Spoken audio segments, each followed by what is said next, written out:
Hello and welcome back to Coast FC, the Canadian soccer podcast focused on all things CPL, Canadian Championship, and more. My name is Felipe Ojeho. And I'm Mike Rice. And today we're going to look over some news that has happened in the last week of the CPL. A lot of things have happened in just a week, if you can imagine. A lot of stellar signings, some shocking departures, the home openers have been announced, and more.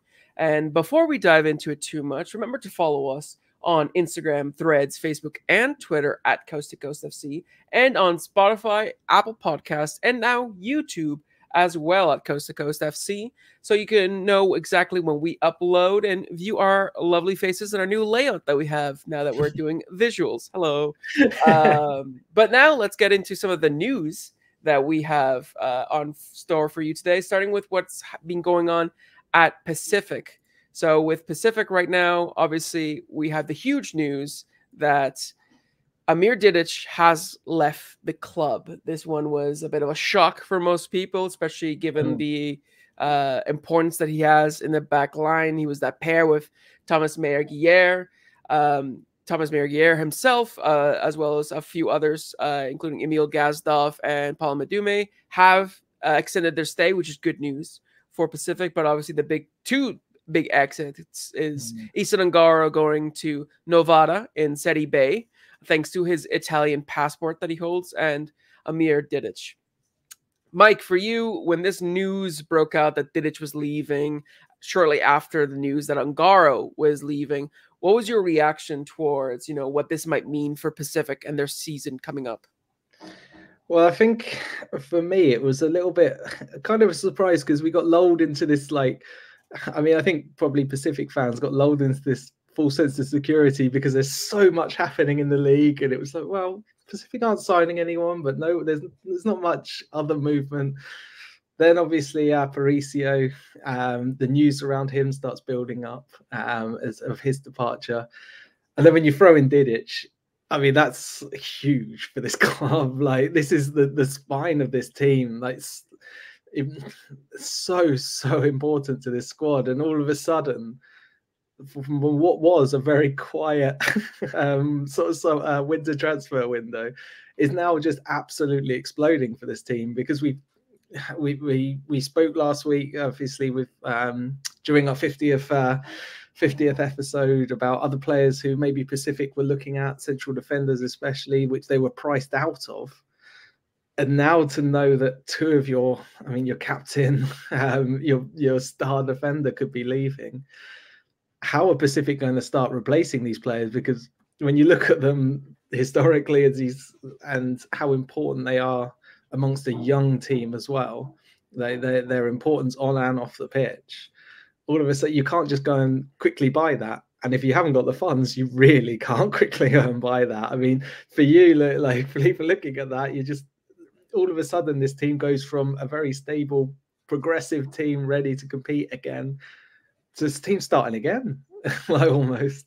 Yeah. And for me, I mean, it's, Aparicio was huge. Didic is huge. Ungaro, even though he didn't hit the ground running, he was still a player that you thought that maybe second season coming around, he could, try to get a little bit of that form again. But to have, players of that caliber be basically removed from the team, makes you think, especially with the fact that they were in for Frank Stirring before he went to York, and there was rumors that finances were an issue. That's why he didn't go to Pacific. And now with Didic leaving, that would have been a signing to be like, don't worry, we have a replacement beforehand. But now Didic has left, and they don't have a replacement lined up. And now there's a little bit of alarm bells ringing, because if finances are an issue for recruiting players, and you're losing some of the most, the staples of the team, the core, the back line, the spine of the team, it makes it seem that, Pacific might be losing a little bit of that edge that they have, that they showed at least last season. And by having such an amazing depth, we were talking about all season how they had, quality players, not just starting on the pitch, but on the bench as well. And now I'm a little curious if maybe they were a little heavy-handed in their recruitment last season, and that caused a little bit of financial issues now. This is just Possibly, yeah. me speculating, but they had so many quality players on, I can only imagine, relative to the CPL, some pretty sizable contracts. And maybe they were pushing to have this sort of win now mentality. This is the time for us to finally push and finally, win back that league title, get that CONCACAF Champions Cup. Maybe they were banking on CONCACAF Champions Cup, the money that they get from that helping them out a little bit as well. And it didn't go to plan at all. And now maybe they're suffering a little bit of drawback from that, where they have to let some of these big players go because they can't keep up with the finances. They can't recruit because of, the contracts that maybe Amer Didic, Manny Aparicio, and Isangara were on. So I wonder if it was something that it was a bit of a risky bet from the front office, trying to get as many good players in the team for one season to try to get back to that former glory of 2021 and push to, CONCACAF Champions Cup. And now that it didn't work out, now maybe we're seeing that Pacific this offseason are going to have to be, quite scrutinous in the way that they recruit new players. They're going to have to be, they're going to have to really be looking for some cheap deals or some free agents that are willing to go to Pacific, maybe on not the biggest contracts. That's what I was going to ask you. Like, we've seen, maybe I'm getting caught up with how quickly Valour went straight in and just signed players. And they're all domestic. So is this something that Pacific are now going to have fallen behind on? Because they are going to be like these players who are becoming out of contract have, like, a lot of these key ones who we saw last year are all they're set for next season already. So Pacific are starting a step behind. Yeah, it definitely does feel like it's a little bit of that. Pacific might have taken a bit too much time, maybe scanning the market, looking for the right additions, and not acting quick enough. That a lot of the free agents that, I'm thinking just off the top of my head, Tasmo Curtis, that went to York, or that went from York to Valour, he would have been a great addition for Pacific, especially if they knew that Didic was leaving. Now, I don't know if the Didic leaving news was something that the club knew well ahead of time, or if it's something that was kind of just like, brought up to them last minute, a few days before it was announced. Because, with other big moves that we've sort of seen that they're going somewhere quite quickly after their departure. We know that they left and they got picked up, and you could sort of see that there was a connection. Like Matteo De Brienne, as soon as he left Valour, you already knew where he was basically going. It was kind of written in the stars and turned out how everyone expected. And it kind of feels like that was the time between leaving Valour and signing for Ottawa. It was kind of like an illusion. It was always going to be that way. They just kind of like gave it time for out of respect for the former club. With Didic, I don't actually know, same with Aparicio, what the plan is for them, where they're going to go after they leave Pacific, because, Didic is rumored, just like Aparicio, to be wanting to move to the MLS or maybe some European teams. But I'm sure, just like Aparicio, there's a lot of offers from within the league. And if they don't get that dream move to the MLS or to Europe, well, they'll look around at, which is the team in the CPL that can maybe get me to that next level, looking at maybe a Forge, looking at maybe a Cavalry, maybe looking at some of the, the two teams that are sort of up and coming that made a lot of positive signings, like Vancouver or Valour, and taking maybe a bet on them, saying I can bring them to that next level, looks better on my resume.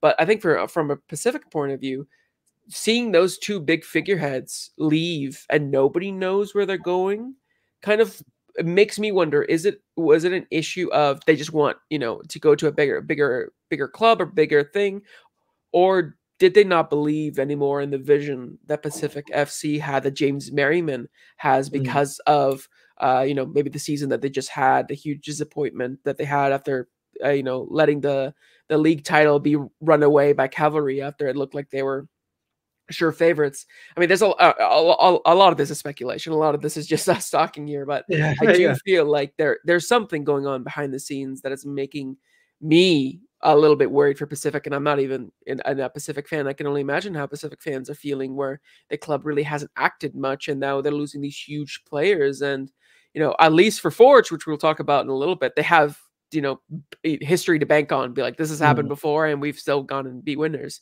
For Pacific, bar 2021, they don't really have much to bank on in terms of, you know, we'll get through this and we'll be able to succeed and challenge for the title again. This is genuinely, I think, a point of instability for them. And I don't know if you feel the same way, where this might be, if things don't get turned into a more positive outcome by some really good signings to replace these outgoings, this could be a season of some struggle and a season of pain for Pacific and its fans. Yeah, I mean, we've both been lucky enough to chat to James Merriman quite a few times, and he said in interviews to many people, like I've always listened, Pacific are a club where they want to bring up young players, improve them, and give them a platform to go on. And like that's what their like philosophy is. They want to compete and they want to make sure they're competing for titles, but they're also a club that's looking to give their players the chance to move on. So part of me thinks, well, okay, Didic and Aparicio especially, they're at that level where, yeah, it's the time to move on. But the way it's all happened it's just very slow, and it doesn't seem like Pacific have controlled the situation as much as the player has. So, yeah, that's a great point. Yeah. So that's given them a bit of a tough time. I mean, I've said, yeah, okay, other players have, like I just said, like Valour have gone out and signed players. York and Cavalry have signed it. They're getting their business done early. There's still players out there like Karifa Yao, for example. Like there are Canadian players out there that are still available. It's not the risk of. It's not like Pacific are now sat in a risk of I can only recruit from abroad. There are other Canadian players still looking for contracts who knows if they can afford or want or fit into this system. We don't know. But it's not doom. It's not complete doom or gloom for Pacific, but this is a huge test for James Merriman. I believe in him as a coach. I think I'm really excited by him amongst the majority of Canadian Premier League managers out there. I think they really are. They've been given this platform to grow, and they are doing it. We're seeing them do it on the way they put their teams out each week.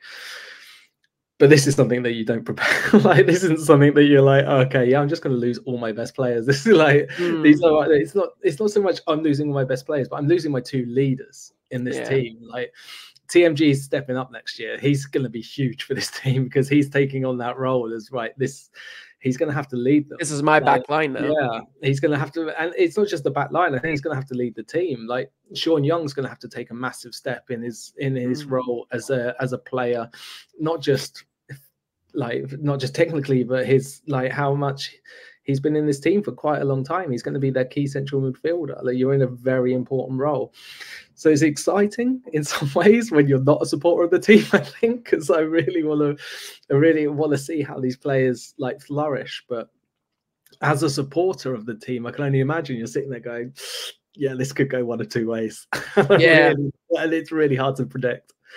Yeah, exactly. Hopefully we get to see some more good signs coming out of Pacific as the off season goes on. Again, it's only, middle of January. Exactly. The season doesn't start till April. It's not, time for everyone to lose their minds, but it's still a little bit like, okay, but what are you going to do to replace them? Like, it's a little bit like there's still patience, there's still time, but we've seen other stories before, other clubs where they haven't done what they needed to do, and they've had a tough year, and it's just about making sure we don't see those same warning signs that that we've seen with those clubs with Pacific now before the 2024 season. Yeah, I guess the biggest worry is that these players want to go on and move to bigger things, but if those opportunities don't come, they're going to go to rivals because they're going to pay more. That's the biggest worry for fans. Exactly. I'm sure Pacific are wishing with everything that they have that they can go to MLS or they can go to Europe, because if they go to, like, if an Amer Didic goes to, for example, a Forge FC, now that Mandrakar James is gone, that is a direct, Ottawa with Diego Espejo, that, this is another opportunity for teams to capitalize on Pacific's loss, and that's the last thing that they want. So we'll see what happens in the future with Pacific. Hopefully, they can continue to be competitive in the league and make some novelty signings. But moving on inland to the lower mainland, Vancouver FC had some news by signing a 15-year-old Grady McDonald, who is currently, right now, in Ireland's under-16 training camp. And for those of you who saw the announcement, he was actually the face of the roster poster that they put on Twitter. So kind of a big deal over there.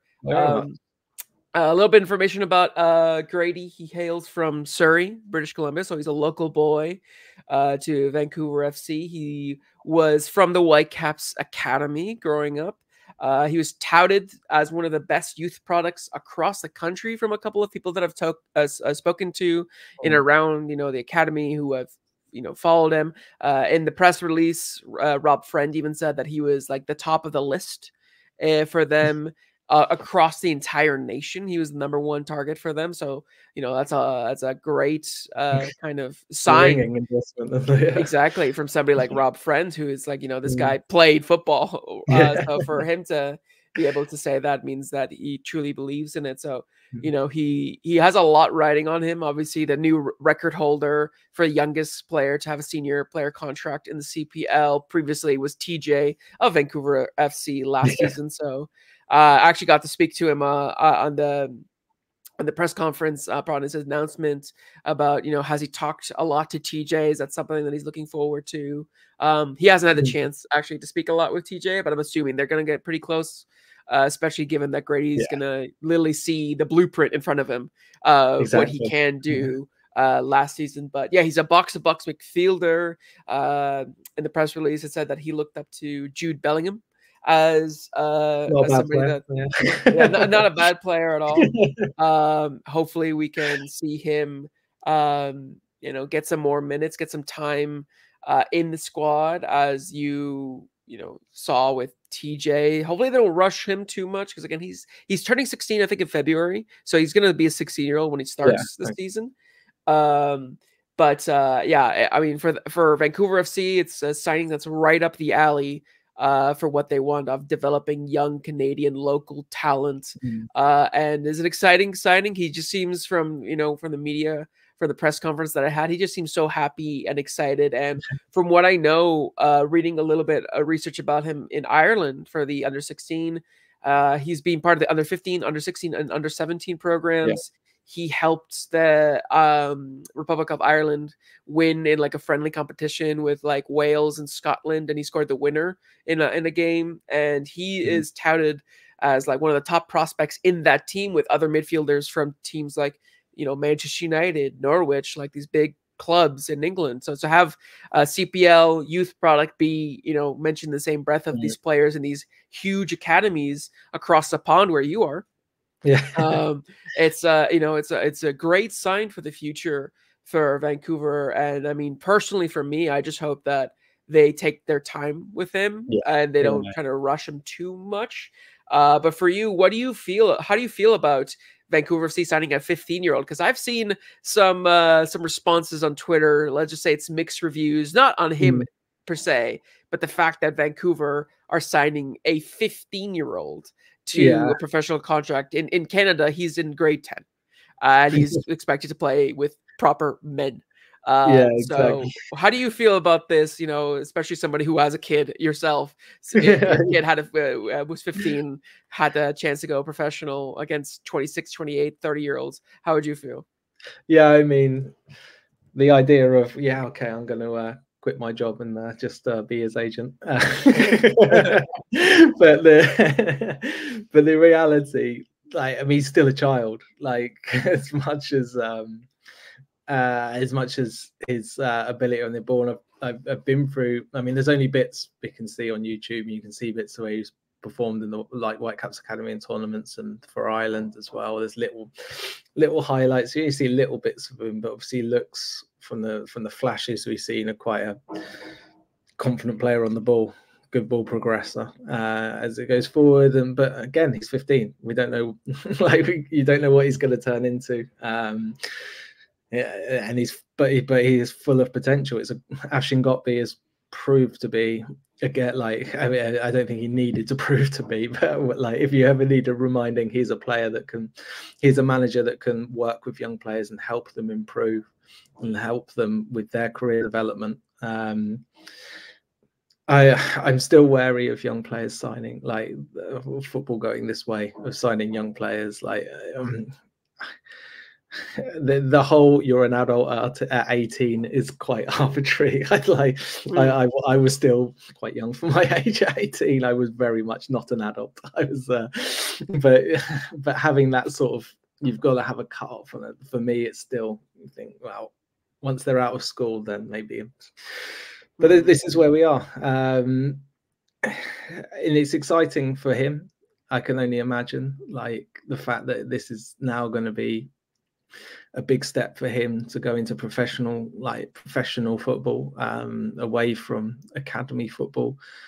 And no matter your thoughts on at what age a young player should be able to become a professional, this is quite huge for the league, from the fact that he's choosing to take his steps in the Canadian Premier League rather than waiting in the Whitecaps Academy and seeing where things go.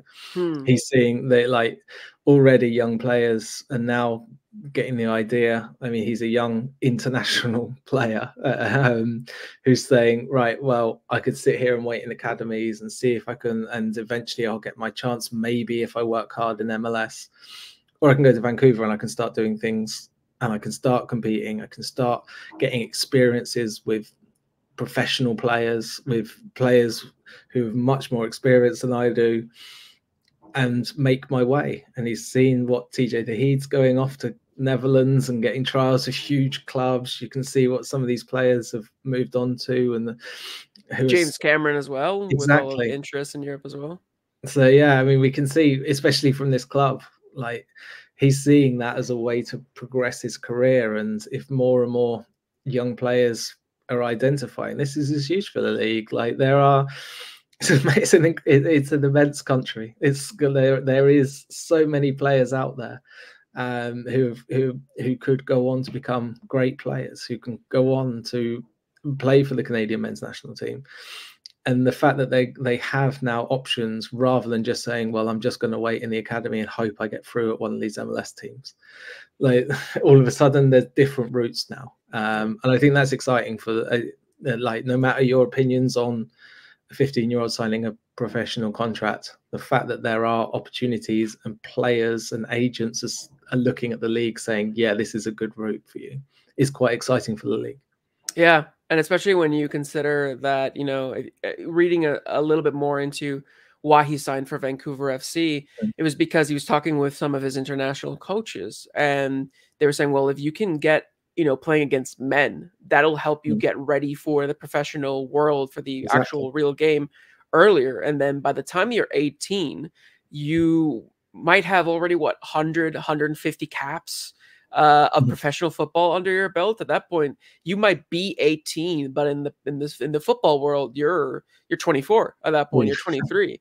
You know, you have 150, 200 caps at a professional level. You're not playing in the academy teams or in MLS Next Pro. You're playing in with where all the other players, regardless of their age, are making their livelihoods. They're trying to get, you know, bring the best out of them. So I can obviously understand from his point of view, like, this is a fantastic opportunity. And for Vancouver FC, it's a fantastic opportunity because it shows that to everyone else, to all of the other bright young prospects across the country, if you come to us, we'll get you game time, we'll improve you.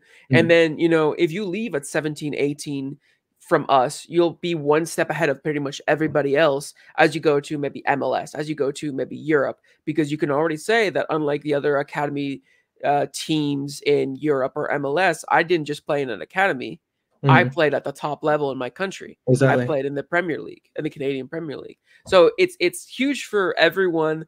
On one side, I can understand the other side that, you know, we're seeing in world football right now, stepping a little bit away, that a lot of young players that have been pushed so hard because they're so important, like looking at Gavi for Spain. at 18, 19 years old, he's already having to get surgeries because of injuries, because he's being pushed so hard. Yeah. And I can only imagine, as a parent, you don't want to see an 18-year-old, 19-year-old having to go get surgeries or getting ACL, like these major injuries, because he's, he's playing 60 games a year. To be overworked at 90. I mean, exactly. Crazy. So hopefully that's why I say Vancouver FC. And I do trust in Vancouver FC, but what I've seen with TJ, where he was introduced, he had his moments, but he wasn't starting week in and week out. He wasn't expected to be the leader of the team. They were very much like, you are a part of this team, but we don't have to rely on you, which is something that I think a lot of people might be worried about. To jump on that, like, obviously, someone listening may go, yeah, but James Cameron was thrown in, and he was playing, but like at that age, you can't just say one player needs one thing, because at 15, 16, 17, players' bodies are developing differently, like at a rapid rate. And some could be late bloomers. Some, like James Cameron's, obviously, like, they've looked at him and they've monitored him and seen actually physically, you're a machine. Yeah. Maybe they were just like, well, we're going to take a slightly different way of introducing you into the team to make sure that we're not going to put you in a bad spot, that we don't want to start putting in roadblocks when you're 18, like, because you've done too much. Maybe, like, I think Vancouver as a club look at the individual and try and plan for what they can do with them in a safe way. Yeah. And like I said, with Grady, I mean, for him, you look at the prospects of what you can do afterwards, and a little bit from the press release, I don't know, they kind of snuck this in at the very end, which I don't think many people picked up on, but at the very end of the press release about Grady, it mentions that a lot of offers have come in for TJ Tahid and for James Cameron. The exact quote, which I wrote down, says, "Friend revealed that VFC have received big inquiries from big clubs for both players from both teams in Major League Soccer and across the ocean in Europe." So if Tahid and Cameron, Tahid, I can imagine probably will stay another year or two, but James Cameron at 18, going to be 19, having that sort of year at Vancouver FC, he might be ready already to go and make the jump over there and actually make a case for himself in Europe or in MLS. And for a 15-year-old, you see that, James Cameron is only, 4 years older than me, or 3 years, something like that. It makes it like that's a thing that I can achieve in not that much time. I don't have to wait until, how other players have to wait till after college, so when they're 21, 22, to go out there and try to make a name for myself. I can do it basically now locally with Vancouver FC, and then in Europe in like 2-3 years. So the pipeline that Vancouver FC is creating for young players to develop and to be able to go and potentially join bigger teams both in this continent and in Europe makes it super exciting for them to be able to attract more young talent, and for the young talent that is going here, because they can see a viable way to go and become bigger than they could have possibly ever dreamed of. And that's, in the end, what is the goal of this league in the first place, is to kind of have players play in this league that would have, sort of fallen through the cracks before, because you can only accept so many players, even with all the academies and everything, when you only have 3 MLS teams. Now with 8 other professional teams, you can have a lot more players that can grow more, develop more, and you have more talent being exported out to Europe. And the goal is that in 10-20 years we'll see as many Canadians in Europe as we see maybe Brazilians or Argentinians or Colombians as we see in South America. So hopefully this is a trend in the right direction, as long as they do it delicately, which I trust they will. I think it's a big thing. Like, I was thinking of these young players, like, moving away from an MLS team into CPL. I think CPL is when it comes to that, they are competing with MLS Next Pro. And I spoke with Ethan Ongaro when he signed for Pacific, and he got the impression when he was in the Whitecaps too, that you're in limbo. I don't mean to put words into his mouth, but it's professional, but it's still very much on the side. These players are now like, we're just going professional. Like, we can do so much more. And I think the CPL is really going to thrive from that. I mean, we've seen, and the guy escapes my mind completely, from the MLS Super Draft, who went into USL instead. I think players are.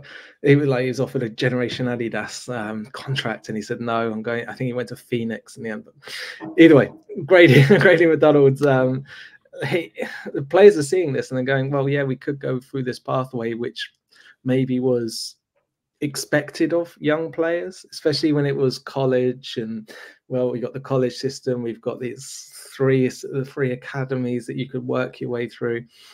It's like the CPL in quite a short period of time with the pandemic is already catching up, and young players are thinking, actually, this is like a lot of players are thinking this is the better route for me, and that's really exciting for the league. Yeah. So hopefully we see, Grady succeed with Vancouver FC, make a few handful of appearances, get a lot of experience from some of the players that he's, alongside. Like, because I mean, for a 15-year-old to be playing alongside Renan Garcia, who's played in Serie A, training with him, and knowing that he is a physical specimen. He's got the body of a 25-year-old bodybuilder, according to people within the club. So I mean, he's a great example to have alongside a young player like Grady. So yeah, super exciting for him, super exciting for the club, and super exciting for the league. And hopefully we see good things come out of Vancouver more throughout the season. But for now, we'll move on to the next piece of news, which is another signing, as Cavalry have made a pretty exciting signing on the surface, at least, in Tobias Warschewski, a striker who previously we've seen in the league in 2021 and 2022 when he was playing for the Eddies, rest in peace. 51 games for them. He scored 12 goals and contributed 14 assists. So a productive striker. It's not just a goal scorer, but also a chance creator, which is great. We've talked about throughout last season how some strikers didn't really, because they didn't get service towards them, they didn't get to do much. I feel like Tobias is a player that you'll be able to see him hopefully not only score goals, but if he can't get the service, as maybe as when we saw other strikers, like for example Sam Salter at times for Ottawa, he'll come back and actually help out and create goals for other players, which is nice. So it's an exciting signing, obviously, for Cavalry, and a lot of people will be saying this is the kind of signing that they need to be able to continue to compete, and maybe this is a step in the right direction, especially with Forge. Again, we'll talk about a little bit not doing much. Maybe with Diego Gutierrez, Leighton Brooks, and now Tobias Warschewski, you have a solid team to compete for the North Star Cup. Hopefully as against a grudge match against Forge and in the CONCACAF Champions Cup. But one thing that is interesting that I wanted to talk to you more about is that he hasn't had a club since December 1st, 2022. That's when the last time he played for a professional team. And so it's been all of 2023, essentially over a year without playing for a professional club. And well, I know that, players, they can get, they can go to basically special personalized camps where they stay fit, they get a trainer, they basically do their independent training to try to stay at that level. But you always, you lose match sharpness, you lose that ability to have that kind of like sixth sense in the game that you only gained from playing in games after not playing for a year. And the fact that it was a prolific goal scorer for FC Edmonton a few years ago makes me think of Easton Ongaro, and we saw what happened to him in Pacific this season. We just talked about how he left for Navarra. So for you, do you think if you were a Cavalry fan, you'd be worried about that year-long gap between playing professional football and having maybe suffering a similar fate to what happened with Easton Ongaro? I guess I would if I didn't have Maya Bevan up front already. The Tommy Wilden Jr. has really shown last season that he has his starters and he'll rotate when necessary, but he's not rotating for the hell of it. Like players, like he had a really quite strong set 11 from throughout most of the season. And Maya Bevan's the striker in that, and he's very much earned to be the striker again next year. So adding a player like Warschewski, who knows I mean, the old adage of he knows the league. Yeah. Coming in, you've got someone, but you've got someone who's going to work hard, and he's going to be putting in the hours, he's going to be putting in the effort, and he's going to get match sharpness as quickly as he can. Last season they had Joe Mason, made those few little bits of cameos. If that's all that Warschewski's going to do, then I'm sure he probably could, like with the effort he can put in, which I'm from experience we can see he's going to do that. Then great, you've got someone who's going to fight to try and get on that pitch. He's going to fight for his teammates, and it is someone that you can rely on to put on in 60, 70th minute in games when necessary. Who's going to be a workhorse up there, and that's what Cavalry need. Like your striker isn't a poacher in the box for Cavalry. There's a lot of work that goes in that Amer Didic does for his team that isn't just waiting in the box for a cross or a through ball. So having someone like that, I think that's the biggest difference. Like you say, from the Ongaro move, from these two former Eddies of going into being a get in there, start, and we need you to be a leading goal scorer, to someone who's now given that chance to we'll see how you get on this season. We've got our key striker, challenge him and see if you take his place through effort. I think that's what Cavalry are. I think that's what Tommy Wooden Jr. is probably telling Warschewski, that's your fight and you can earn that place. Yeah. And I guess that with the contract that he has, with the options as well, kind of shows that you can stay here, you can be something if you prove it to us. Yeah. And like you mentioned, it's a great point that, Cavalry still have Amer Didic, the reigning top goal scorer with Ali Bassett. It's okay if Warschewski doesn't hit that ground running. Different situation from how Ongaro was at Pacific. I do wonder that maybe we'll see a different role for Warschewski in Cavalry than maybe what we saw for FC Edmonton, because he was such a good creator as well as he was a goal scorer. No one, I'm sure you've seen the highlights recently of his overhead kick that he scored against Valour. Straight looking back at that. Yeah, exactly.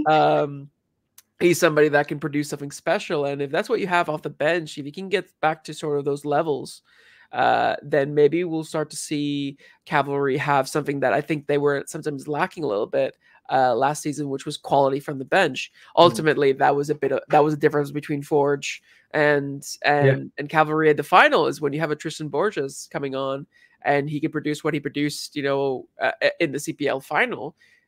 That's something that you kind of want as a championship winning team. You want that one special player that you have off the bench that if things aren't going your way, he can come up and produce something, just magisterial, and then you'll have the championship trophy. So maybe that is the kind of player that he's going to turn into. Maybe he's not necessarily a direct rival to Amer Didic. Maybe we'll see him employed in different roles.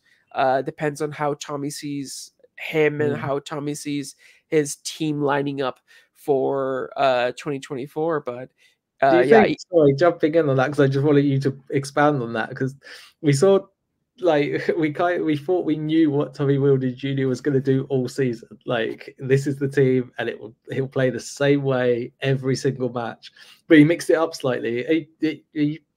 You're starting to think maybe there's going to be some little tweaks going into next year that we're going to be like, oh, okay, right, he's getting confident and he's changing things. I hope so. Yeah. I hope so, because it was something that, I love Tommy Wooden Jr. I have a lot of time for him and everything he's done for Canadian soccer. But one of my criticisms of him going into 2023 a year ago was that I felt like he was too rigid, and his playing style, his philosophy was slightly outdated. It was the old classic English 4-4-2, just about win your battles, win those second balls, hoof it up, and score some goals, right? And I was worried that he was going to be left behind a little bit, because we have now, managers like Patrice Geyser who are tacticos, which have a lot more tactical nuance in the way that they play, and that's sort of the sign of the times. That's modern football now. But Tommy Wooden Jr. surprised me last season by how tactically fluid he was at times. 3-4-3, I could have never predicted that. And the way that they kind of pulled that one out of the bag, and it worked for him. And so I hope to see more sort of tactical fluidity, tactical nuance from Tommy Wilton Jr. because I don't doubt that he has that intelligence. Obviously, he does. He's so much experience under his belt. I'm not saying that he's not tactically adept, but it can be scary, and I can understand to kind of go away from everything you've ever known, the philosophy that you've instilled in your players and your team. Even before Cavalry, when he was with the Calgary Foothills. It feels like some managers never want to change. This is the way that they play. This is the way they always want to play. But to see him finally adapting a bit more last season gave me a lot of hope to see him kind of turn a new leaf in the page. And the book of Tommy Wilton Jr. is a tome with all the experience that he has, but it still has room for him to learn and to grow and to adapt. And so I'm super excited for the new season. I'm hoping that he pulls something out of the bag, another 3 at the back formation or something wild along that sorts. Just taking something from Europe, a 3-2-2-3 or something like that. I don't know, in possession. I don't know how crazy he's gonna get, but I do hope that especially with the players that he has, he puts some players into different positions where they might thrive more. I'm just thinking Diego Gutierrez is a player that we've seen him be at the heart of that midfield, but when he does pop up, when he popped up for Valour, he scored a few goals. He has, some attacking prowess. Maybe play him more as an 8 than a 6 in your lineup and see if maybe that gives you a different dynamic. That's just an example of maybe some of the things that Tommy Wilton Jr. can do with some of his new players and some of his, old players, the players that he had last season and before, and try to, keep things a little bit fresh, because you can't stay champion playing the exact same way, because other teams will figure you out rather quickly, especially in this day and age where that's what happened in the playoffs. Like, they went into the playoffs playing the same way. They just couldn't get it over the line. It was too many times, I think. Exactly. And so, in this day and age of like video analysis and like everyone can watch everything you do, basically they can draw up the plays that you drew up in training. They can already analyze it, know what you're doing. It's to such a degree football now with technology that you gotta keep things fresh, or else other teams will catch up quite quickly. So I'm hoping that Tommy Wilton Jr. continues to show that he's willing to adapt and evolve with the times, as he showed last season. And with a player like Tobias Warschewski, with Leighton Brooks, with Diego Gutierrez, these are players that if you put them in a system that benefits them, they can help you win titles. They can help you win the North Star Cup, maybe do the double. Now there's still those things that players can be hungry for, even the players that already won the North Star Shield last year. So hopefully for Tommy and for Tobias, they find a way to integrate him into the team where it benefits both parties. And it's a nice mix. Like the players you just listed there, it's a really nice mix of players who can bring different things to that forward line. It's not just looking for, okay, we've lost Gote and Tigne, let's try and get someone who's lightning quick. They've looked at other players and they've found players who can bring something to this team that's really quite different, and it should give them a little bit more fluidity, like you mentioned. And they're going to be really exciting this year. Really exciting to see how they go on. Yeah, especially with CONCACAF Champions Cup, the games against Orlando. We're going to see them sooner rather than later. Hopefully, I'll be able to get over to the island. I still don't know yet with the Vancouver Whitecaps and stuff. It's a little pricey to go from mainland to the island for those local to BC. They probably know. But yeah, exciting times for Cavalry all around, and hopefully we see a little bit of Warschewski in February against Orlando. But moving on now, we'll go to Forge. We've spoken a little bit, teased about talking about Forge. And then last a little bit, the big news coming out of there, obviously, is that they have lost Rezart Rama. He went to an Albanian side, KF Ignatia. I don't know if that's how you pronounce it in Albanian, so apologies for the pronunciation if that's not how you do it. But for Forge right now, you look at some of the players that they have lost and are sort of rumored to lose. You have Rezart Ramos, the starting right back, Manjakar James, the starting center back. Yeah, Wubens Passius, arguably the starting striker. He was tied for your top goal scorer last year. And then you have to worry about players like Alex Ashinoni Janssen. We still have no idea updates about him. That's your other starting center back who can also play in midfield. Abubakar Sissoko, another player that arguably starts in that midfield as well. Yeah. These are a lot of players that they have lost or we have no idea about. And what I'm sort of curious about is that they've made no off-season signings yet. We have no idea. They're keeping their cards very close to their chest right now. Again, same thing with Pacific. I don't want to, sound too much doom and gloom because there's still a lot of time left until the season starts. But they do have CONCACAF Champions Cup coming up against Chivas, a huge Mexican side. Yeah. Is it time for them, do you think, Mike, or for fans at least, to be a little bit worried about what's going on over at Tim Hortons Field? I think so. Like, you've got to start to be thinking, like, things have run so well for so long. Can we rely on the fact that we're replacing our biggest stars every year? Like, they've obviously still got plenty of quality players, but these are starters that are going.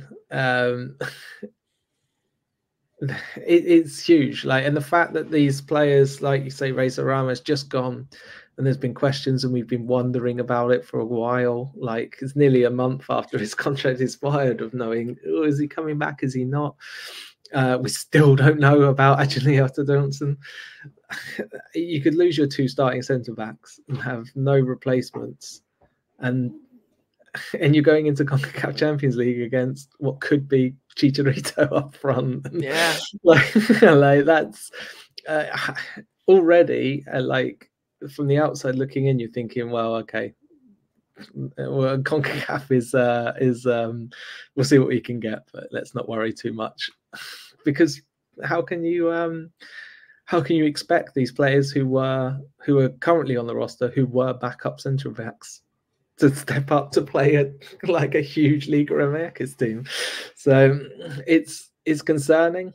They've made money from Mandrakar James, so there's money to be spent. The biggest question I want to ask you, which I've been dwelling on for a few days now, is obviously at the beginning of the season last year, Bobby re-signed his contract and took on more responsibilities. Like, he isn't just the head coach in this team, he's running everything. Is this a sign that we're starting to see, mate? This is, well, I'm not saying it's a sign of something, but is this the point where you start to think, has he taken on too much? And did he need a bigger team out off the pitch for organizing this roster? Like, is this going to be a really key moment in Forge's sort of history as a club, like, for the next few years? Yeah, actually, that's a great point, because I'm thinking now about like other teams, bigger teams in Europe that have their coaches also be technically their sporting directors and football directors and managers, and I don't know how many of those are always end in great stories, because coaches are coaches for a reason and not sporting directors. Yeah. For Bobby to go in, I mean, again, out of everyone that it could have possibly been in the league, no one is probably more qualified than Bobby. Exactly. Yeah. But still, regardless of, it might be a bit too much for Bobby to do everything, both off the pitch, on the pitch. I mean, I know he's super committed, and I know that he is not one to back down to any challenge. So I know that he won't definitely feel like it's too much, but maybe, there are separate roles in a football club for a reason, between, let's say, a head coach, a sporting director, a director of football operations. There are these different roles so that people can focus on what they have to do, put their 100% into that, and then everyone can succeed as a whole in the club. If you have somebody doing everything, well, they can only put 25% here, 35% there, whatever, 15% there. Now, are you really firing on all cylinders across all the bases if you have one person doing everything? I think that's a great point to bring up, Mike, because, no one wants a doubt or even, say a bad word about Bobby because of everything he's done for Forge or everything he's done for the league. That's not what we're doing. He's a legend of the league. He's a legend in Canada as a coach. Like, there's at no point can you knock any work he's done. He's like a role model for so many young future coaches who want to go and coach in this league and coach further. They're going to look to him. But this whole process of taking on this much, I mean, just trying to look, just go a little bit south of the border.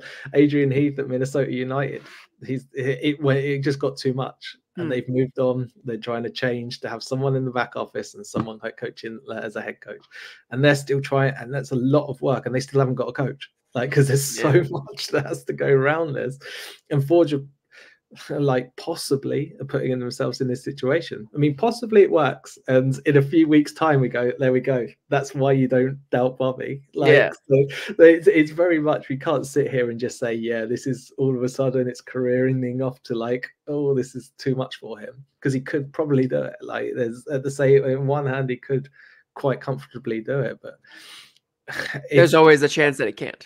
Exactly that, and that's what we see. Looking from the outside, looking in, like, we're not. I mean, I'm not a Forge fan, so I'm not sitting there watching every week and supporting and speaking to Bobby every weekend after games and things like that. So we're looking from the outside in, but just on paper, it could, like, there's things that cracks maybe in this sort of Forge dynasty. Yeah, and I mean, I hope not. I'm sure a lot of people, other fans in the league, probably hope so. A lot of fans are probably like, "Oh, I hope what you're saying is true, because that means the rest of us have a chance." But for Forge's sake, from a Forge, perspective, I'm sure that they hope that it doesn't, and he can manage everything. But yeah, it's starting to get a little bit just hairy for Forge fans, because especially with their biggest rival, Cavalry, you look over and made 3 quality signings, and you're sitting here saying they've made 3 quality signings, and we've had 3 major departures.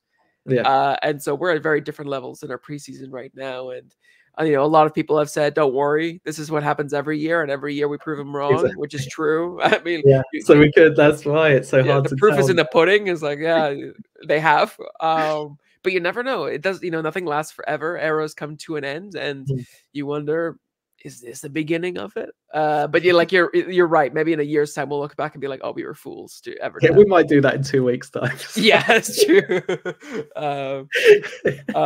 But yeah, it's gonna be interesting to see, to follow along what happens in Forge in this off season, and see what signings they make, and who else might be leaving Tim Hortons Fields, and from leaving the ambitious city of Hamilton. So we'll see. It's gonna be exciting times, but we'll report to you if any other news breaks out in the next few weeks. One more piece of news that we're going to move on to before we talk about the exciting thing about the home openers is the news surrounding Valour FC and their stadium. Valour FC announced last week that they will not be able to play home games at IG Field because they are installing new turf down on the ground. They are installing a new turf called Field Turf, which I did a little bit of research on. It's the same turf that a lot of NFL stadiums have, which makes sense because Valour share the stadium with the Winnipeg Blue Bombers. So it makes sense for them to get new turf. I've heard that quite a few players have been complaining about the turf. So it seems very much like a short-term gamble for a long-term gain. But, looking at the resident Valour fan, knowing how Valour were last season, knowing how Valour started last season, the fact that they won't have their home opener, spoiler alert for the home opener section, but they won't have their home opener till June 2nd. Yeah. And the season starts April 13th. Even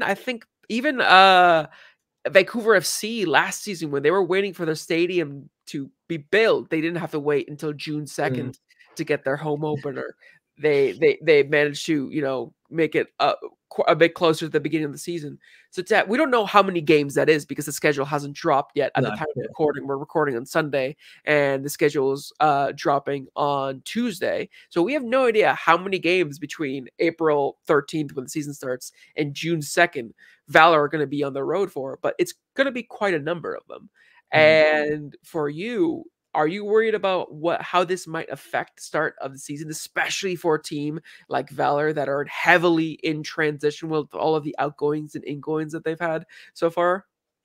Yeah, I mean, add that on to all the incomings and outgoings. It just seems like as a week goes by, Valour just are desperate to be the team that's being talked about. All of a sudden, it's just like, oh, they're talking about other teams' new signings.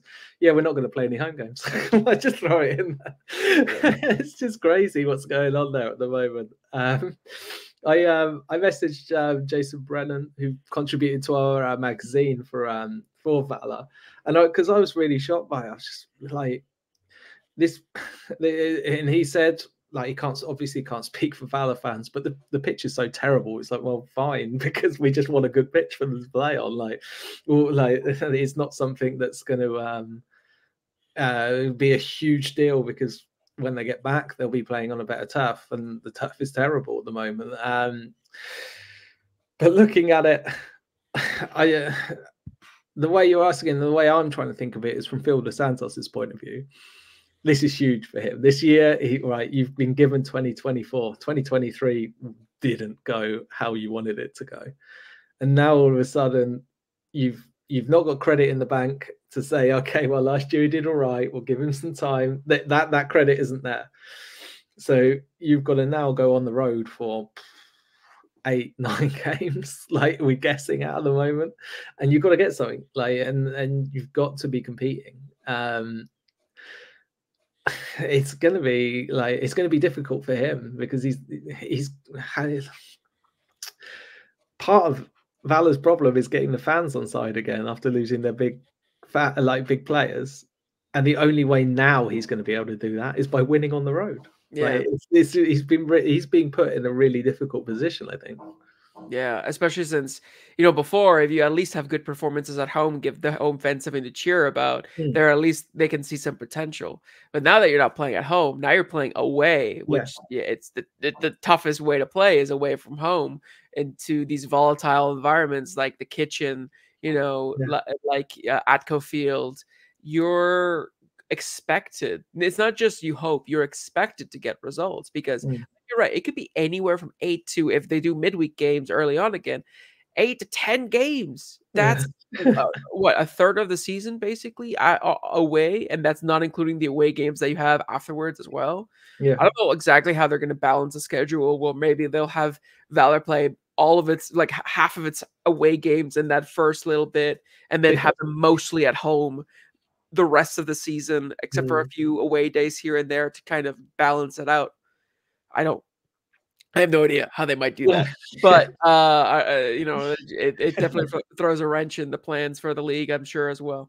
But for Phil Dos Santos, those first 8 to 10 games are going to be crucial, because that's where you gel your new signings to the team. That's where you can sort of eventually see what your best team is after a few games, which players are actually cutting the mustard, which players are maybe need some more time to adapt. Yada, yada, yada. Before, you had some chance at home to, you have a little bit of that edge, If you say that all games are 50-50, that a home advantage makes you maybe like 52-48 or something like that. The 12th man, sometimes more. But now that you have all away games, now it's like, what is the actual character of this team? Because to play so many games away from home, when you have a lot of new faces around the team, a lot of players that maybe have been disheartened or disillusioned because of what finishing last season, getting the best out of them again. Now you have to do it when you're not even on the training ground. You're going to have to be bouncing all over the country, and this isn't England, or this isn't in smaller countries where it's just like you just take a coach a few hours to go from Liverpool to Manchester. No, this is you're flying from Halifax, potentially from Halifax all the way to Victoria, and that's it's a 6-7 hour plane ride. It's not the same as in other countries. So the cards are stacked against Phil Dos Santos. And I just am curious. I would love to be able to talk to him maybe sometime soon to be like, how do you deal with that? because put on the pressure from last season that you got because of where you finished. The club have shown faith in you by giving you a new contract. But now you have some of your best players leaving. Yes, you brought in some really quality new players, but do they have time to gel? And now do they have time to gel because you don't have a home stadium until June 2nd? How do you deal? Just imagine, like, okay, they play their first game away from home. Things don't quite gel. Like, they've done their business early, I assume, because they had this prepared, maybe because they knew that, right, we've got to get you guys in quick, because you can lose, like, if whoever's playing at home in the first opening game of the season, they've got themselves to prepare, and they've got the days after to prepare for the next match. Valour are going to be spending so much time in the airplane and their airports that a lot of their training is going to be taking place at sort of 15,000 feet. Like, Yeah, not on the training ground. That's where they're going to do their post game reviews. They're going to set up like a like a whiteboard in the just the working lane out Ryan Yesley in the corridors. Like, yeah. I mean, but that's what they're losing. They're losing days and days and days as those weeks go on, where they could be on the training ground working on things. So if things don't kick off really well, and those Valour fans, they're disheartened. If they're just watching games through the TV straight away, like you're on Twitter, you're on Instagram, yeah, this is terrible. Yeah, like, it's another terrible season. Like, so it's not like they're in the ground getting that attachment with the players again, saying, okay, they're putting their effort in. You're only watching it on TV, so it's really so much more like easier to just go, yeah, it's another season of the same. Yeah, and it's a great point, that lack of connection that you have, because, you know, I mean, a lot of Canadian fans that are fans of European football, they sort of are used to having connection with clubs that they haven't been able to go and see games of, or be a part of the supporter groups and stuff like that, because who has, you know, the time and the money to travel to, I don't know, to Liverpool to be a season ticket holder there when you live in Toronto. But still, there is that aspect that, you know, now that we have the opportunity to create supporters group for our own league, for our own teams, not having that connection kind of maybe makes you feel a little disingenuous to be a fan of Valour, at least at the beginning, looking at what everything might be, you know, happening, whether Valour start really well or they start poorly or they start, you know, kind of like half and half.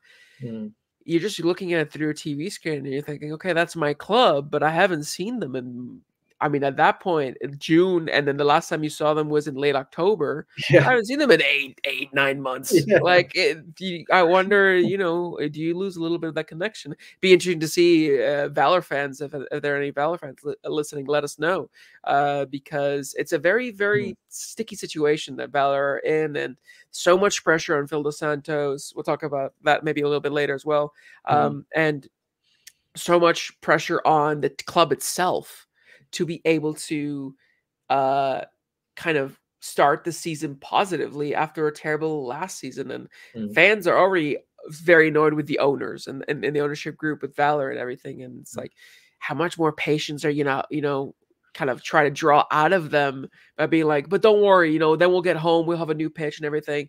Forget about those first 8 to 10 games. You can't forget about those first 8 to 10 games. They could literally basically make or break where you are in the season, you know, barring, you know, huge collapses, which we've seen in the last few years from teams.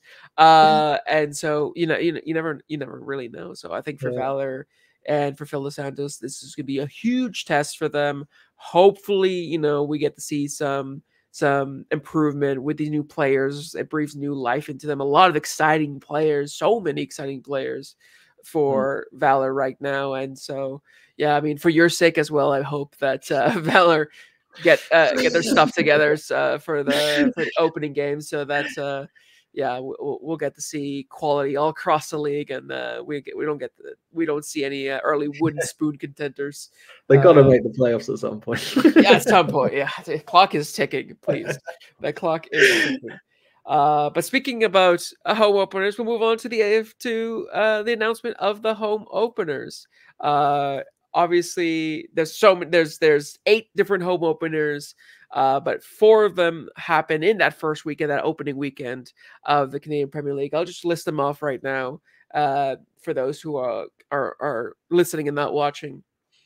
The first home opener, the season opener, is Atletico Ottawa against York United in Ottawa on April 13th. That's at 10 a.m. Pacific, 1 p.m. Eastern. That is followed by later in the day, Forge against Cavalry. Huge match, rematch of the Canadian Premier League final at 1 p.m. Pacific, 4 p.m. Eastern. And then going all the way to the Pacific side, Pacific is facing Halifax at Starlight Stadium at 4 p.m. Pacific, 7 p.m. Eastern. So 3 games on that first Saturday. So I hope you make you have no plans for that Saturday, because you're gonna be sitting in front of that couch for 8 hours watching all of those games. I know that's what my plan will be. And then on Sunday, Vancouver FC will be hosting Valour FC and their first test against the Sean Hundle Derby. The Sean Hundle Derby, exactly. Sean Hundle comes back. Can he haunt his former team? I'm sure that'll be in a lot of headlines, including my own, previewing that match. That is April 14th at 4 p.m. Pacific, 7 p.m. Eastern.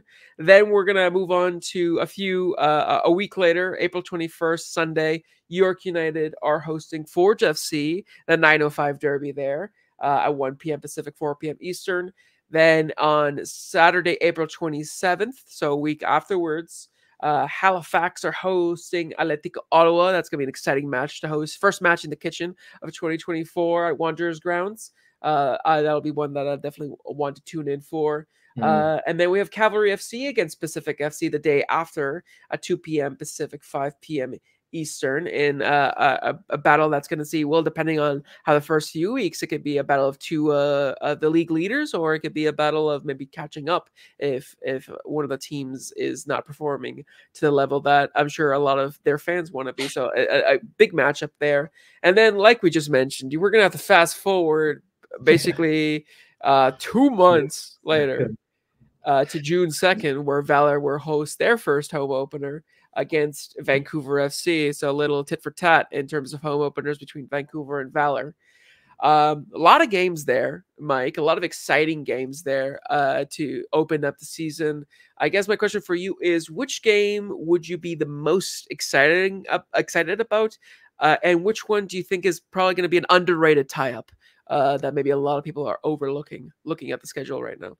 I think the big ones, obviously, the Forge and the Cavalry, the rematch. Those are the big one, isn't it? To with Cavalry improving more, Forge still questions at the moment.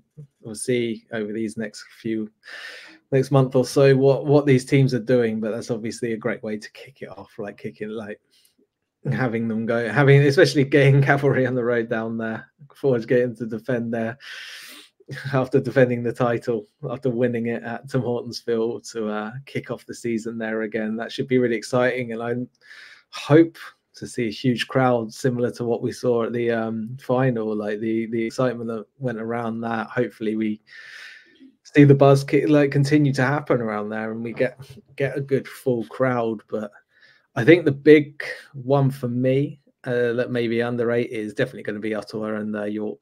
New owners coming in to York United, the signings coming in.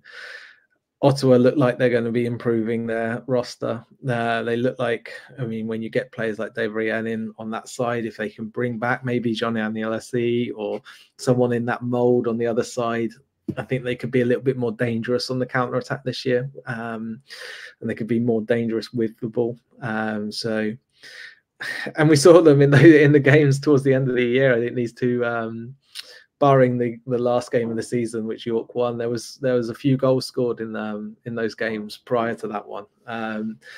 So they could be quite fun. Are you, for yourself, obviously you'll be down there at Vancouver surely to watch the opener.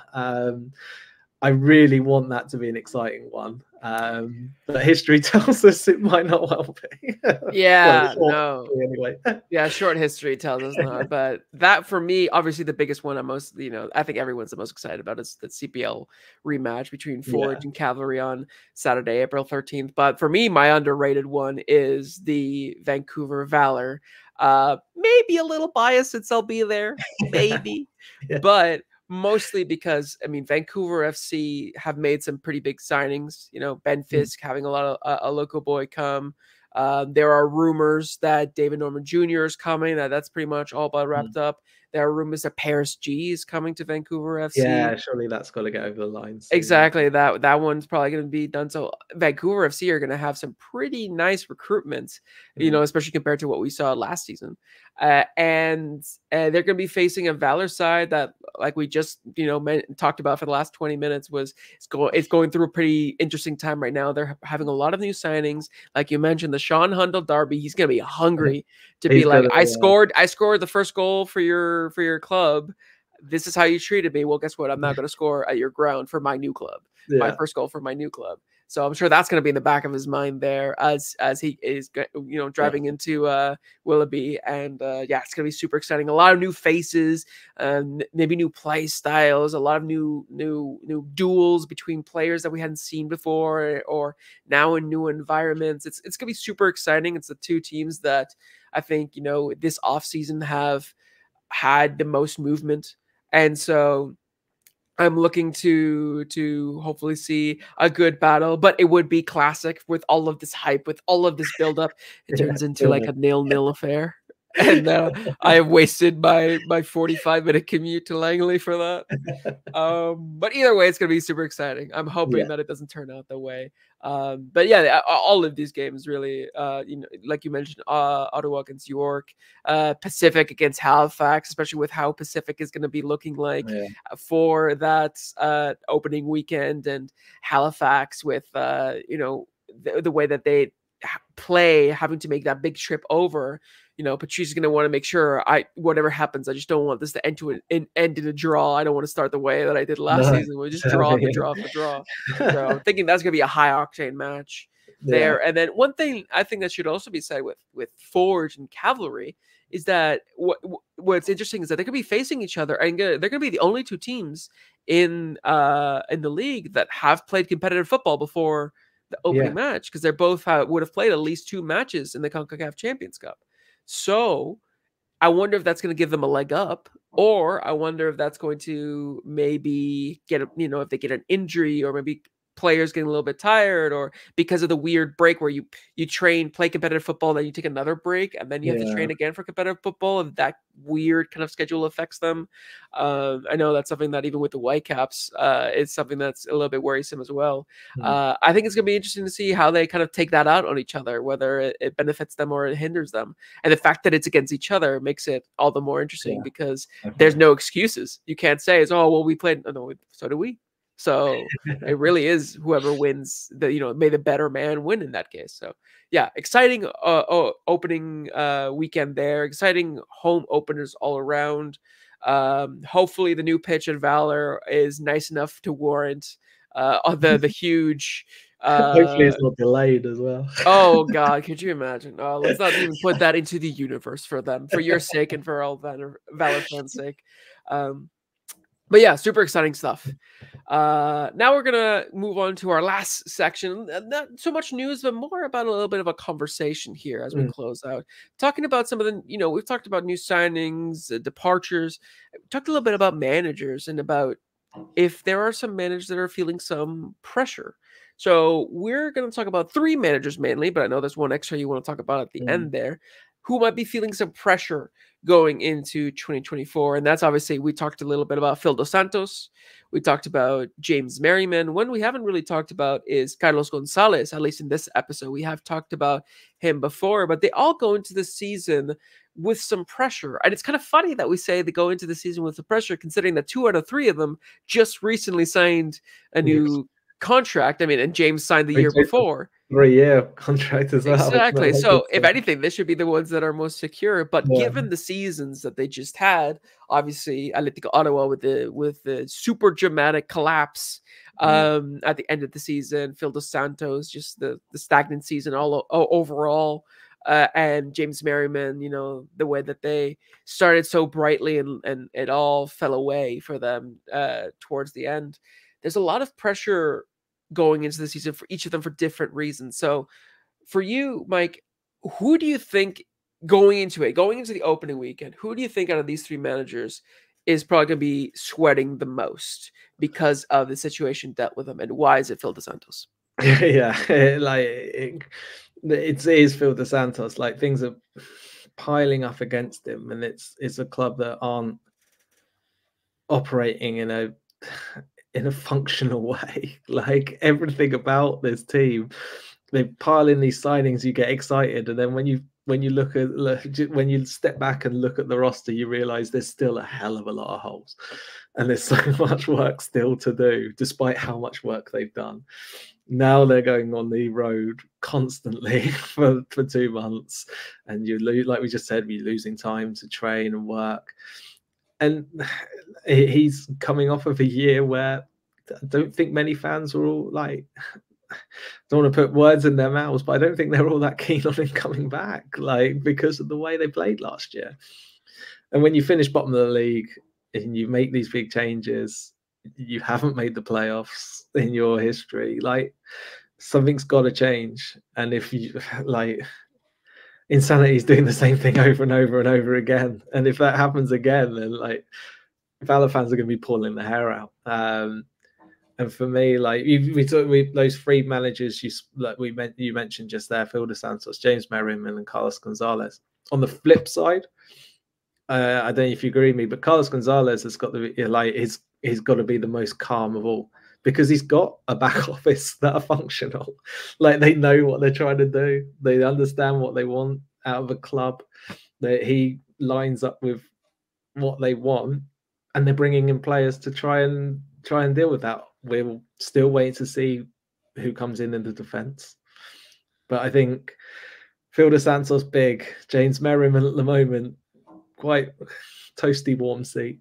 Yeah, Carlos Gonzalez, I think out of all of them, I mean, do you agree that he's the one that's got enough credit in the bank of, yeah, actually, that, I mean, last year was crap, but it wasn't, it was just bizarre the way we finished. It wasn't like the train's off the rails. It was just bizarre.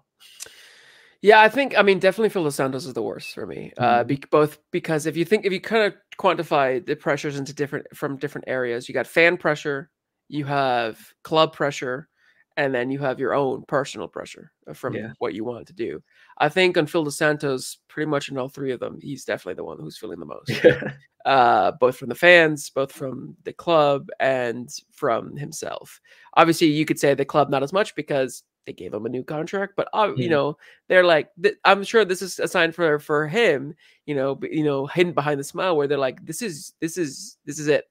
You have to warrant this. We're giving this to you as kind of like, here you go. You have no excuses now. We are putting our full faith in you. If you prove us wrong, if they don't make the playoffs, I don't know if Phil DeSantos is in the manager's seat come, you know, 2025. No, definitely regardless not. of the contract, because let's be honest, football these days is a business. There's not much room for sentimentality, especially with managers. We've seen that in all of the top leagues. Yeah, and I think the and same you've seen goes how Patrice Geyser has just adapted to the league. Like, Phil DeSantos can't just sit there and go, hasn't worked here, I'll go and work for one of the other clubs, because coaches are coming up from League One. Like, so it's not like he's in he's not in a very comfortable position in any way. No, and I'm sure, I mean, obviously a lot of managers will have respect, and they like Patrice Geyser coming in and being competitive. But I'm sure in the back of their minds, a lot of managers are like, oh, I wish you didn't do that, because you just showed that you could come in first year and be a success. Well, some of us over here are trying to still be successes, you know, a year or two or three into our careers, into our tenure here. So it's like, oh, you just put more pressure on us. But again, it's the trust of the board. I don't like nothing about Phil DeSantos' situation makes like screams, yeah, like things are going to work out. Like, they've got an idea. Like, it's just crazy. This, like I mentioned before, the cards are stacked against him. But he is, you know, a very committed manager. We mentioned before, he's but he's prioritized coaching so much. That's why I feel like the pressure on him by himself is huge, because he's so professional, because he knows that he can be a championship winning manager because of all the work, the blood, sweat, and tears that he's put into his career and into the way that he likes to play football or coach football. And so I know for him, that's why he's also number one there.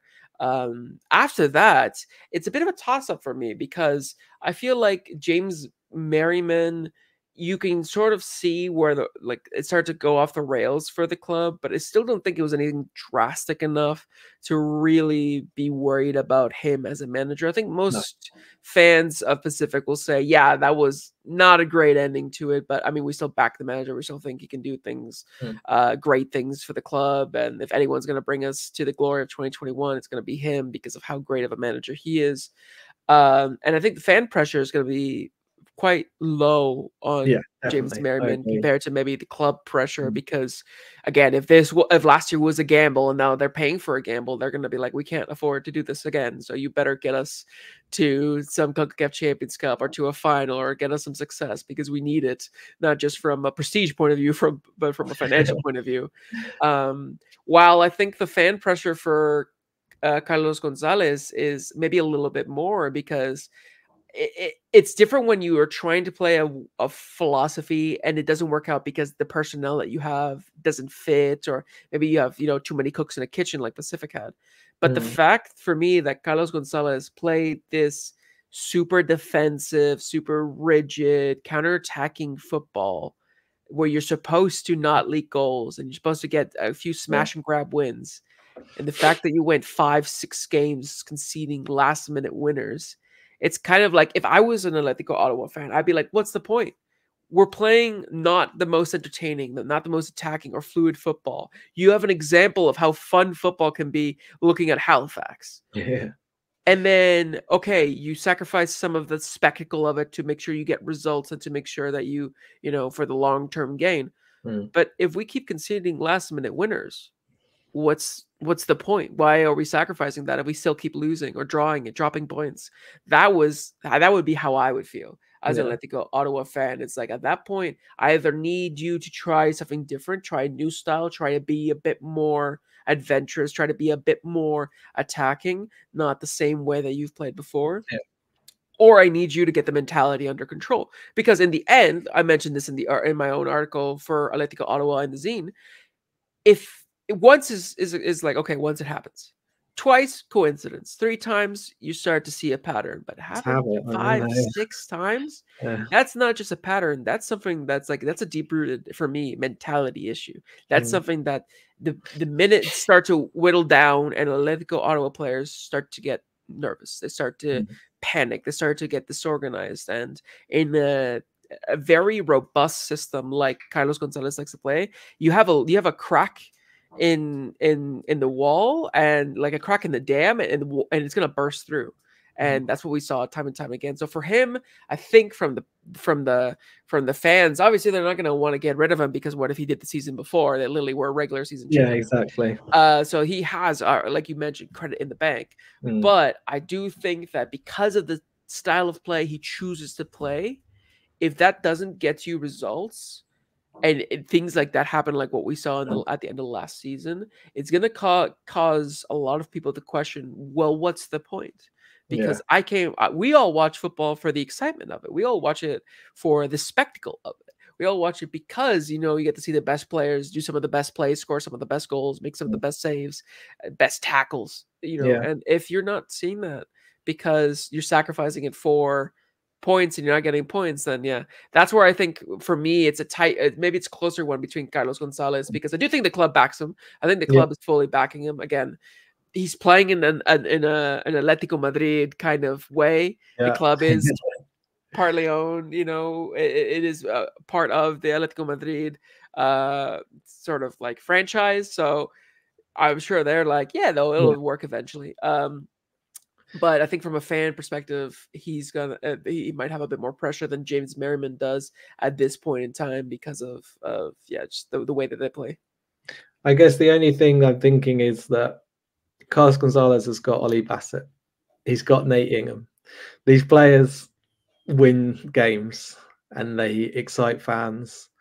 And he's got these players that the fans will come out just to watch. They don't care. Like, at times you don't care what the 60 minutes of the match is like, because when Ollie Bassett gets the ball in those moments, he excites and the fans love it. Nate Ingham pulls off some fantastic saves that keep the team in, and he's got you on the edge of your seat. Phil Santos and James Merriman are either don't have or are losing those players. And they're like, that's one thing that they're missing out on. Like, and that's one thing for me, I think, like Carlos Gonzalez, has got adds to his credit in the bank, because he's got players that bail him out. Like, if things aren't going quite right, Ollie Bassett at times throughout the season pulls something out the bag, and he's far more consistent than the players that maybe some other teams have got. That's true. And if you're James Merriman and you lose a difference maker like Manny Aparicio was, and you lose, your best offender and Amer Didic, yeah, maybe there is more pressure now to perform because you don't have those players. Well, before Carlos Gonzalez is like, worst comes to worst, just get Ollie Bassett the ball and hope that he creates wonders, as he has. Yeah. time and time again. So yeah, it's definitely a tough one there between both of them. But I know one coach to close up here that you wanted to talk about is under a little bit of different pressure, is Bobby at forward. Yeah, we mentioned it already, haven't we? Like, Forge are in a weird situation right now. Like, we're sat here just going, yeah, like they'll sign some players and we'll look back and go, oh yeah, well, there was no need to worry.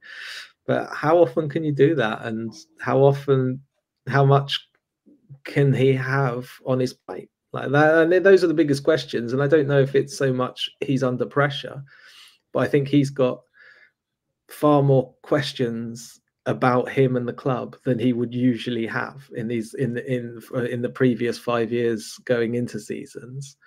I think there's just a little bit more around it, just saying like, is it actually all right there? Like, do you like what's your next move? Like, we're kind of like he's quite withdrawn, and it's not like he's leaking things all over the place. They're very much a club that just operate. But yeah, I think now this season there's just a few extra questions that don't usually happen with Forge. I mean, you've worked for them, you followed them as well. Like, does it feel slightly different going into this season for you? It actually does. It does. And it's a great point, because before, even though we were, when I was working for Forge, even though we weren't, signing a lot of players, we weren't losing a lot of players. Or like, if there were players that were leaving, you could trust that there was going to be a plan in place, because it was like maybe like Daniel Crutzen when he left. It's like, we're losing Crutzen, but we have other players in those positions that step up, and he wasn't as huge of a player for Forge as maybe Magikarp James was for Forge last season. Now it's like, it's not just one or two, it's a bunch of players that are potentially leaving. Woobins, key players. Yeah, key players, exactly. Magikarp, Woobins, Rezart Rama, potentially Alex Ashinori Janssen, potentially Abubakar Sissoko. And like, this isn't like how it was when like, oh, Tristan Borges left, or Daniel Crutzen left, or whatever.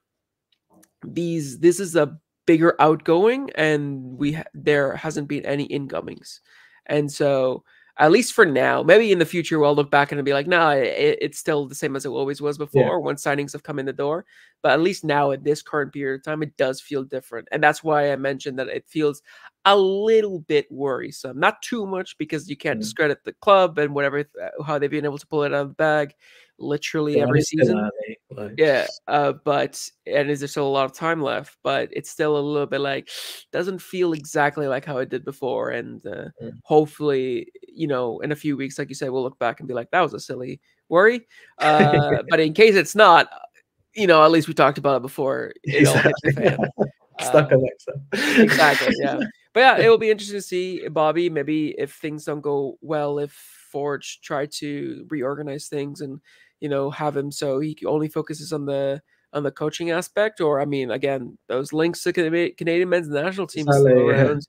If he leaves, then Forge are in a real pickle, because he was their guy, not just on the pitch, but for everything. He was controlling the entire footballing side.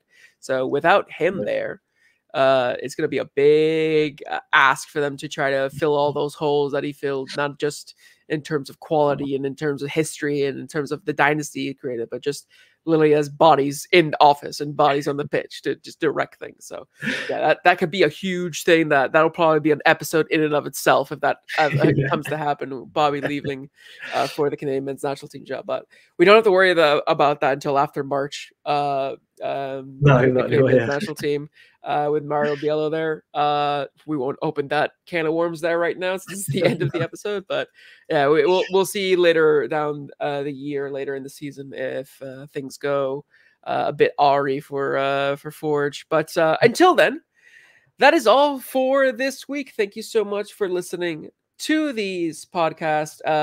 It was wonderful again to talk with you, Mike, and to have in this visual field, have these little graphics and fun.